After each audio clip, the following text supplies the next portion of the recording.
ఓం శాంతి. జనవరి 31వ తారీఖు 2025 ప్రాతఃమురళి. ఓం శాంతి. బాబ్దాదా మధువనము.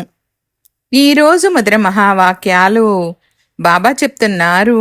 మధురమైన పిల్లలు, పుణ్యాత్మగా అవ్వాలంటే మీ లెక్కాపత్రాన్ని చెక్ చేసుకోండి. ఏ పాపము జరగడం లేదు కదా? సత్య ఖాతా జమ అయి ఉందా? ప్రశ్న: అన్నింటికన్నా పెద్ద పాపము ఏది? జవాబు: ఎవరిపైనైనా చెడు దృష్టి ఉంచడము. ఇది అన్నింటికన్నా పెద్ద పాపము. పుణ్యాత్మగా తయారవుతున్న పిల్లలైన మీరు ఎవరిపైన చెడు దృష్టిని ఉంచకూడదు. చెక్ చేసుకోవాలి. నేను ఎంతవరకు యోగంలో ఉంటున్నాను? ఏ పాపము చేయడం లేదు కదా? ఉన్నత పదవిని పొందాలంటే జాగ్రత్త వహించండి. కొద్దిగా కూడా చెడు దృష్టి ఉండకూడదు. తండ్రి ఏ శ్రీమతాన్నైతే ఇస్తారో దానిపై పూర్తిగా నడుస్తూ ఉండండి. పాట: ముఖాన్ని చూసుకో ఓ ప్రాణి. ఓం శాంతి. అనంతమైన తండ్రి తన పిల్లలతో, పిల్లలు మీ అంతరంగాన్ని కాస్త పరిశీలించుకోండని అంటారు. నేను జీవితమంతటిలోనూ ఎంత పాపము చేశాను, ఎంత పుణ్యము చేశానన్నది మనుషులకు తెలుస్తుంది. ప్రతిరోజు మీ లెక్కాపత్రాన్ని చూసుకోండి. ఎన్ని పాపాలు చేశాను, ఎంత పుణ్యము చేశాను, ఎవరిని నొప్పించలేదు కదా? ప్రతి మనిషి అర్థం చేసుకోగలడు. నేను జీవితంలో ఏమేమి చేశాను, ఎంత పాపము చేశాను, దానపుణ్యాలు మొదలైనవి ఎంత చేశాను అని.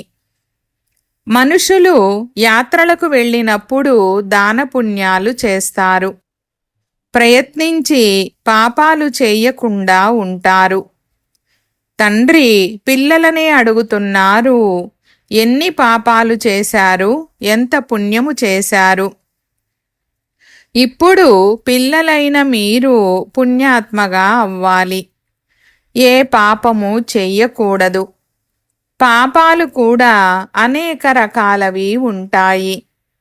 ఎవరి వైపుకైనా చెడు దృష్టి వెళ్తే అది కూడా పాపమే. చెడు దృష్టి అనేది వికారాలకు సంబంధించే ఉంటుంది. ఇది అన్నింటికన్నా చెడ్డది. ఎప్పుడూ కూడా వికారీ దృష్టి వెళ్ళకూడదు. చాలా వరకు పతి పత్నికి మధ్యన వికారీ దృష్టే ఉంటుంది. కుమార కుమారీలలో కూడా ఎక్కడో అక్కడ వికారీ దృష్టి ఉత్పన్నం అవుతుంది. ఇప్పుడు తండ్రి అంటారు, ఈ వికారీ దృష్టి ఉండకూడదు. లేకపోతే మిమ్మల్ని కోతి అని అనవలసి వస్తుంది. నారదుని ఉదాహరణ ఉంది కదా. నేను లక్ష్మిని వరించవచ్చా అని అడిగారు. మేము లక్ష్మిని వరిస్తాము. నారి నుండి లక్ష్మిగా, నరుని నుండి నారాయణునిగా అవుతామని మీరు కూడా అంటారు కదా. తండ్రి అంటారు, మీ హృదయాన్ని ప్రశ్నించుకోండి. ఎంతవరకు నేను పుణ్యాత్మగా అయ్యాను? ఏ పాపము చేయడం లేదు కదా? ఎంతవరకు యోగములో ఉంటున్నాను? పిల్లలైన మీరైతే తండ్రిని గుర్తించారు. అందుకే ఇక్కడ కూర్చున్నారు కదా. ప్రపంచంలోని మనుషులు బాబాను చూసినప్పుడు వీరు బాబ్ దాదా అని గుర్తించలేరు. పరమపిత పరమాత్మ బ్రహ్మలోకి ప్రవేశించి మనకు అవినాశి జ్ఞానరత్నాల ఖజానాను ఇస్తారని బ్రాహ్మణ పిల్లలైన మీకు తెలుసు. మనుషుల వద్ద వినాశీ ధనము ఉంటుంది. దానినే దానము చేస్తారు. అవి రాళ్ల వంటివి. ఇవి జ్ఞానరత్నాలు.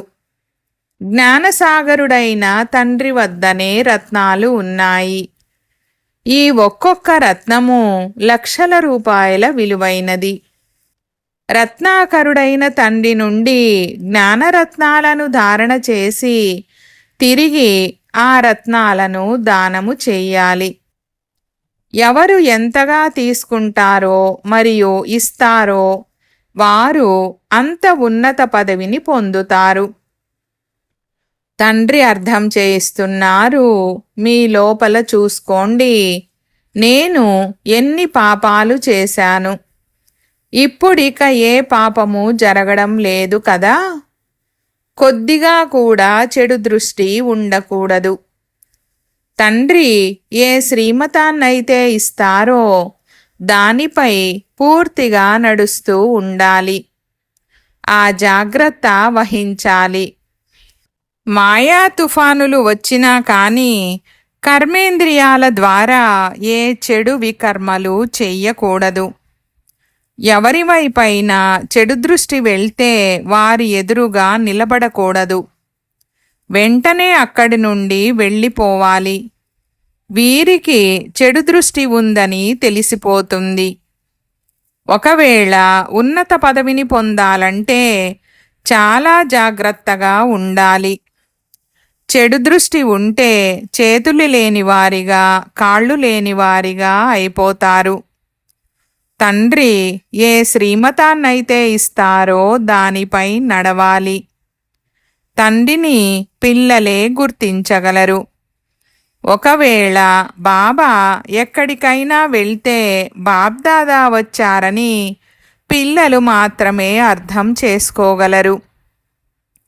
ఇతర మనుషులు ఎంతోమంది చూస్తారు, కానీ వారికి తెలీదు.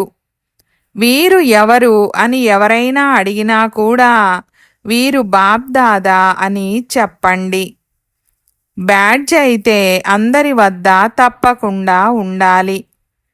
శివబాబా మాకు ఈ దాదా ద్వారా అవినాశి జ్ఞానరత్నాలను దానం ఇస్తున్నారని చెప్పండి. ఇది ఆధ్యాత్మిక జ్ఞానము. ఆత్మిక తండ్రి, సర్వాత్మల తండ్రి కూర్చొని ఈ జ్ఞానాన్ని ఇస్తారు. శివ భగవాను వాచ. గీతలో శ్రీకృష్ణ భగవాను వాచ అన్నది తప్పు. జ్ఞానసాగరుడు పతిత పావనుడని శివుణ్ణే అంటారు. జ్ఞానము ద్వారానే సద్గతి లభిస్తుంది.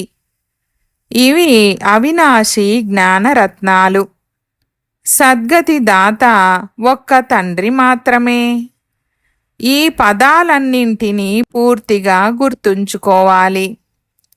మాకు తండ్రి తెలుసు అని ఇప్పుడు పిల్లలు భావిస్తారు, మరియు తండ్రి కూడా నాకు పిల్లలు తెలుసని భావిస్తారు.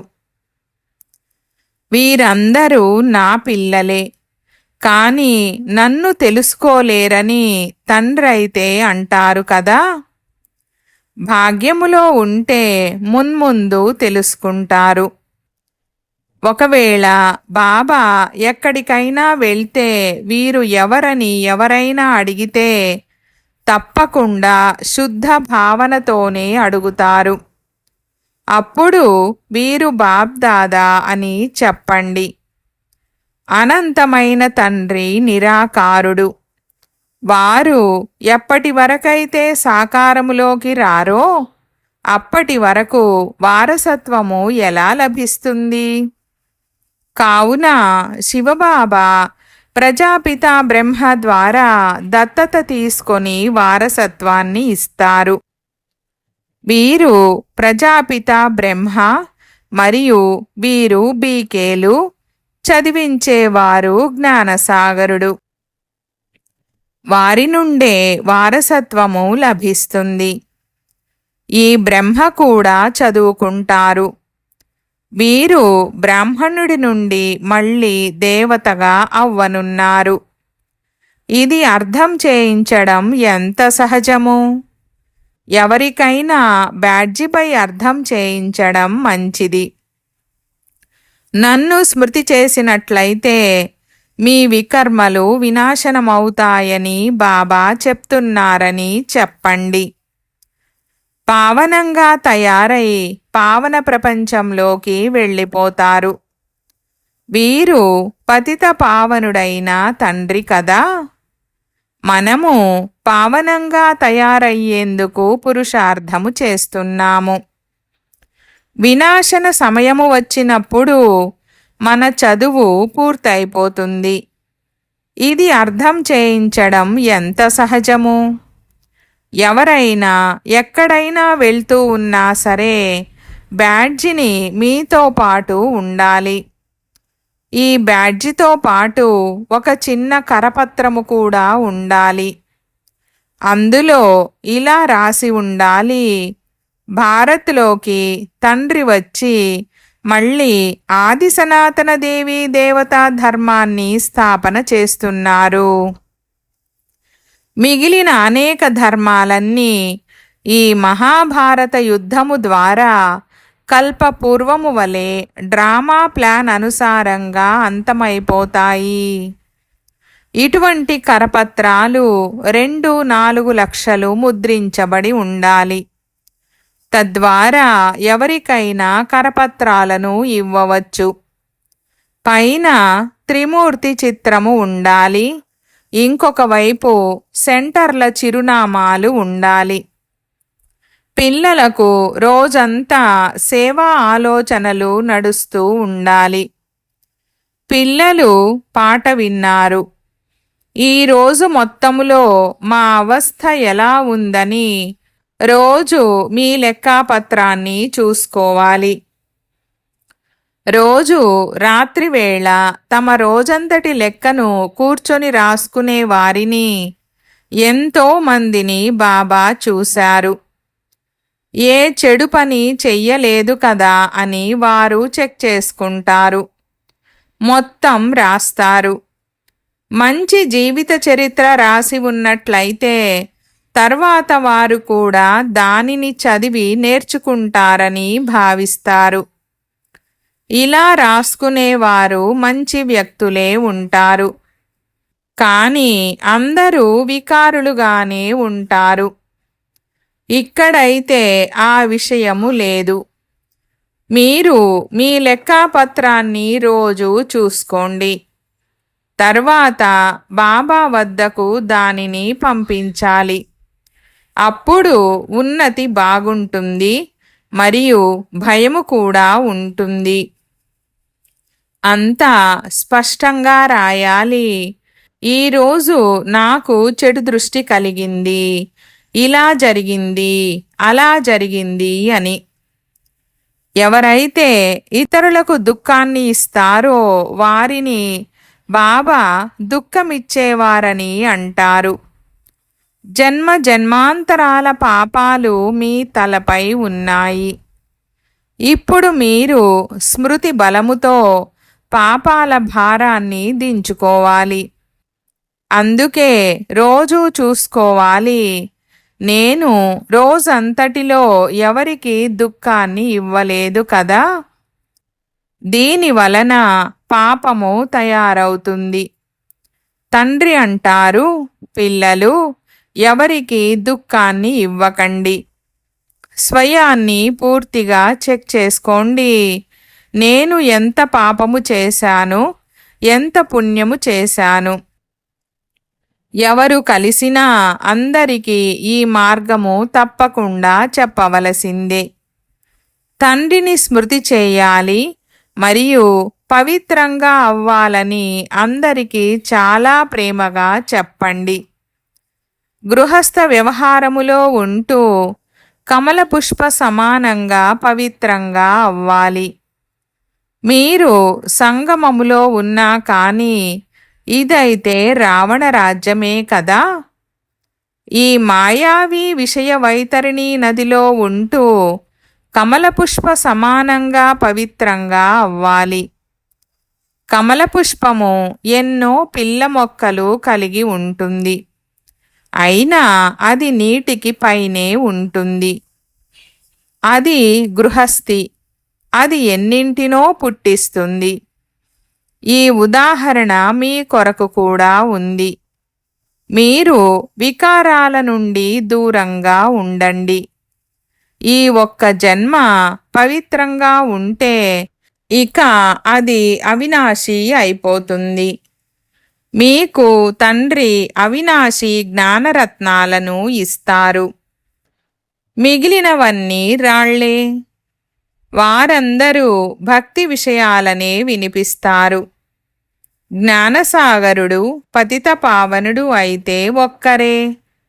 కావున ఇటువంటి తండ్రి పట్ల పిల్లలకు ఎంత ప్రేమ ఉండాలి. తండ్రికి పిల్లల పట్ల, పిల్లలకు తండ్రి పట్ల ప్రేమ ఉంటుంది. మిగిలిన వారెవ్వరితోనూ సంబంధము లేదు. ఎవరైతే తండ్రి ఇచ్చే మతముపై పూర్తిగా నడవరో వారు సవతి పిల్లలు. రావణుడి మతముపై నడిస్తే ఇక రాముడి మతము ఎక్కడ ఉన్నట్లు? అర్ధకల్పము రావణ సాంప్రదాయము ఉంది. అందుకే దీనిని భ్రష్టాచారీ ప్రపంచమని అంటారు.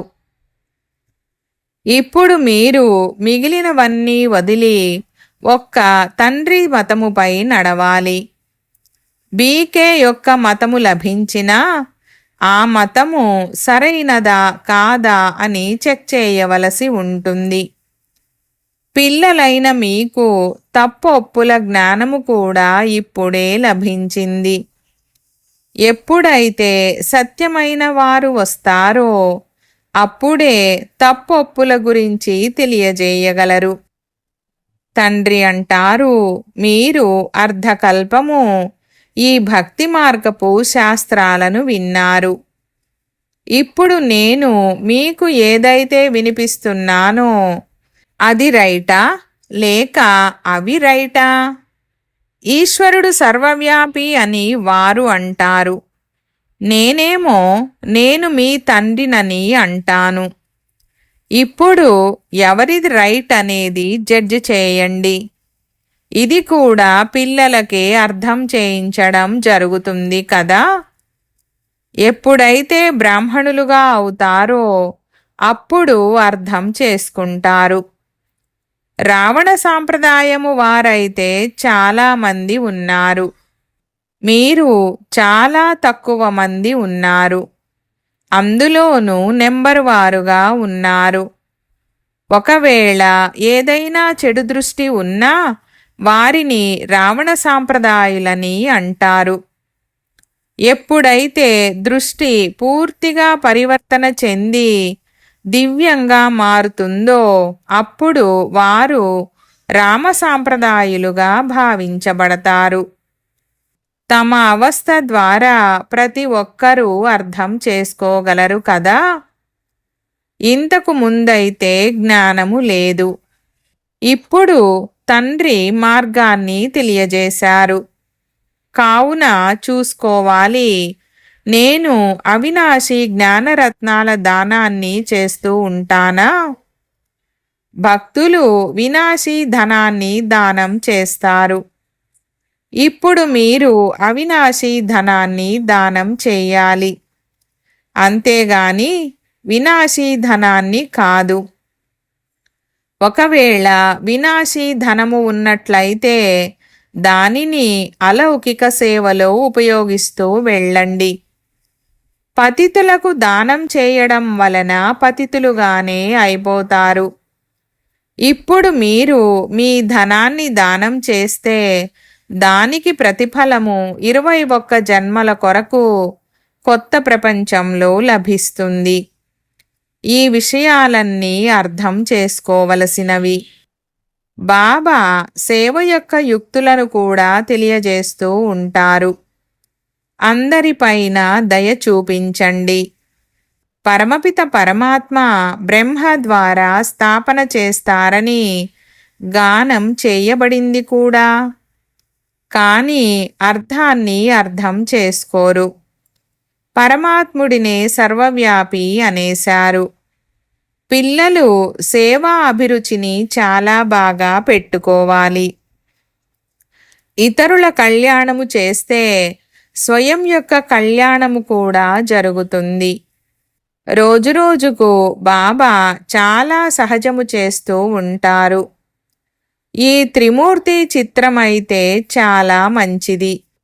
ఇందులో శివబాబా కూడా ఉన్నారు, అలాగే ప్రజాపిత బ్రహ్మ కూడా ఉన్నారు. ప్రజాపిత బ్రహ్మకుమార కుమారీల ద్వారా మళ్ళీ భారత్లో 100% పవిత్రత, సుఖము, శాంతుల దైవీ స్వరాజ్యాన్ని స్థాపన చేస్తున్నారు. మిగిలిన అనేక ధర్మాలు ఈ మహాభారత యుద్ధము ద్వారా కల్పపూర్వము వలె వినాశనమైపోతాయని ఇటువంటి కరపత్రాలను ముద్రించి పంచాలి. బాబా ఎంత సహజమైన మార్గాన్ని తెలియజేస్తారు. ప్రదర్శనలో కూడా కరపత్రాలను ఇవ్వండి. కరపత్రాల ద్వారా అర్థం చేయించడం సహజము. పాత ప్రపంచ వినాశనమైతే అవ్వవలసిందే. కొత్త ప్రపంచ స్థాపన జరుగుతూ ఉంది. ఒక్క ఆది సనాతన దేవీ దేవతా ధర్మస్థాపన జరుగుతూ ఉంది. మిగిలినవన్నీ కల్పపూర్వము వలె వినాశనమైపోతాయి. మీరు ఎక్కడికి వెళ్ళినా జేబులో కూడా కరపత్రాలు మరియు బ్యాడ్జీలు ఎల్లప్పుడూ ఉండాలి.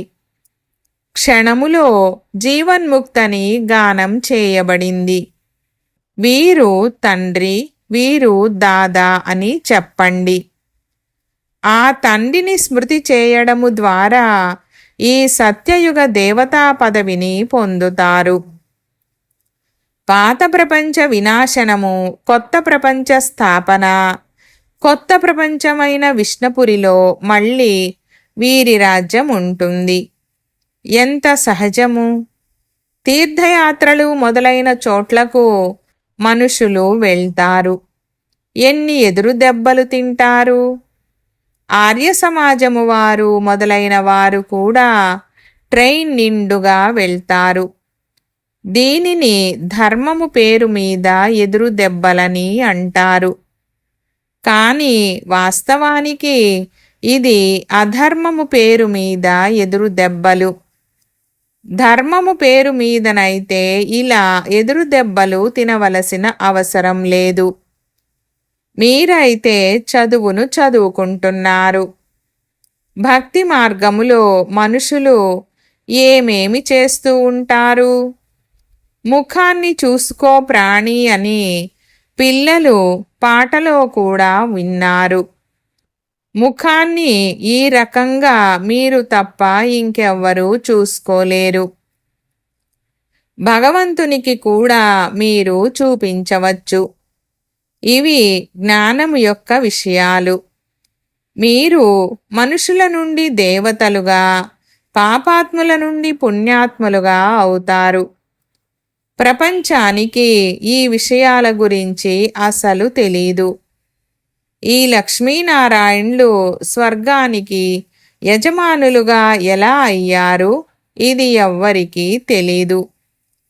పిల్లలైన మీకైతే అంతా తెలుసు.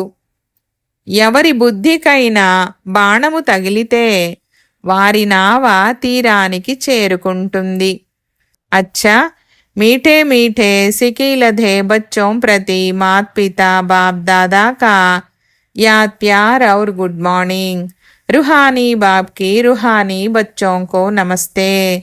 हम रूहानी बच्चों की रूहानी बाप दादा को याद प्यार, गुड मॉर्निंग और నమస్తే నమస్తే బాబా నమస్తే. ధారణ కొరకు ముఖ్య సారము. 1వ పాయింట్. ఒకవేళ వినాశీ ధనము ఉన్నట్లయితే దానిని సఫలము చేసేందుకు అలౌకిక సేవలో ఉపయోగించాలి. అవినాశీ ధనము యొక్క దానము కూడా తప్పకుండా చెయ్యాలి. 2వ పాయింట్. తమ లెక్కాపత్రములో చూసుకోవాలి, నా అవస్థ ఎలా ఉంది. మొత్తం రోజంతటిలో ఎటువంటి చెడు పని జరగడం లేదు కదా, ఇతరులకు దుఃఖాన్ని ఇవ్వడం లేదు కదా. ఎవరిపైన చెడు దృష్టి వెళ్ళడం లేదు కదా. వరదానము: డబల్ లైట్గా అయ్యి సర్వ సమస్యలను హైజంప్ చేసి దాటివేసే తీవ్ర పురుషార్థి భవ. వివరణ: సదా స్వయాన్ని అమూల్య రత్నముగా భావిస్తూ బాబ్దాదాల హృదయము రూపీ డిబ్బీలో ఉండండి. అనగా సదా తండ్రి స్మృతిలో ఇమిడి ఉండండి. అప్పుడు ఏ విషయంలోనూ కష్టమును అనుభవం చెయ్యరు. అన్ని భారాలు సమాప్తమైపోతాయి. ఈ సహజ యోగము ద్వారానే డబల్ లైట్గా అయ్యి పురుషార్థంలో హైజంప్ చేసి తీవ్ర పురుషార్థులుగా అయిపోతారు. ఎప్పుడైనా ఏదైనా కష్టము అనుభవం అయితే తండ్రి ఎదురుగా కూర్చుండిపోండి మరియు బాబ్దాదా యొక్క వరదానాల హస్తాన్ని స్వయముపై అనుభవము చేయండి. దీని ద్వారా క్షణంలో సర్వ సమస్యల పరిష్కారము లభిస్తుంది. స్లోగన్: సహయోగ శక్తి అసంభవాన్ని కూడా సంభవం చేస్తుంది. ఇదే రక్షణ యొక్క కోట. ఈరోజు అవ్యక్త ఇషారా పాయింట్: మీ శక్తిశాలి మనసా ద్వారా సకాషిచ్చే సేవను చెయ్యండి. సమయమనుసారంగా నలువైపులా సకాష్ను ఇచ్చే, వైబ్రేషన్లను ఇచ్చే మనసా ద్వారా వాయుమండలాన్ని తయారు చేసే కార్యము చెయ్యాలి. ఇప్పుడు ఈ సేవ యొక్క అవసరమే ఉంది. ఏ విధంగా సాకార రూపంలో చూశారు, ఏదైనా ఇటువంటి అలతో కూడిన సమయము వచ్చినప్పుడు రాత్రింబవళ్ళు సకాష్ను ఇవ్వడము, బలహీనంగా ఉన్న వారిలో బలాన్ని నింపడము పట్ల అటెన్షన్ ఉండేది. సమయాన్ని కేటాయించి ఆత్మలకు సకాష్ను ఇచ్చే సేవ జరుగుతూ ఉండేది. అలా ఫాలో ఫాదర్ చెయ్యండి. ఓం శాంతి.